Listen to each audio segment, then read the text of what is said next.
अस्सलाम वालेकुम गाइस।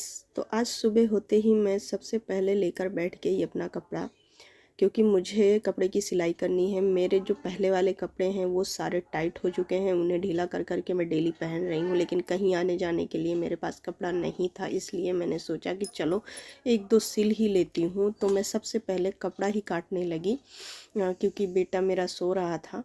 इस वजह से सोचा मैं पहले कपड़े कट कर लूँ, फिर जब टाइम मिलेगा तो कपड़े मैं सिलती रहूँगी धीरे धीरे। कटिंग में ही दिक्कत होती है ज़्यादा।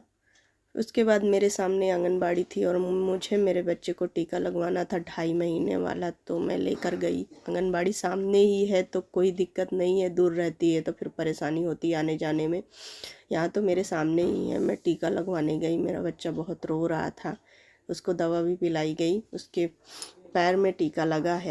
मायके में थी तो भाभी ने टीका लगवाया था ले जाके, क्योंकि मेरी हिम्मत नहीं पड़ रही थी, पहली बार था, मुझे पता नहीं था और फिर थोड़ा डर भी लग रहा था कि मेरे बेटे को इंजेक्शन लगेगा। तो भाभी ने लगवा दिया था, पर यहाँ तो मुझे खुद ही लगवाना पड़ रहा है।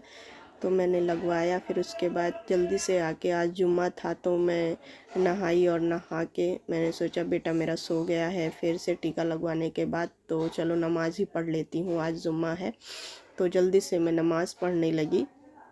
जल्दी जल्दी नमाज़ पढ़ ही रही थी कि बेटा मेरा जग गया, पर क्या करूं, नमाज़ मेरी पूरी मुकम्मल नहीं हुई थी। तो वो रो रहा था, लेकिन क्या करूं, मैं नमाज़ पूरी करने लगी। उसके बाद फिर आई तो देखती हूँ कि वो जग कर खेल रहा है, पर वो आंसू से रो रहा था। बच्चे कभी आंसू से नहीं रोते हैं, और उसके दोनों रो आंखों रहे से हो आंसू निकल रहे बेटा? थे। लेकिन क्या रो करूं, रहे नीयत हो? नहीं तोड़ सकती ना, मजबूरी रोना थी। नहीं है। अब मिलते हैं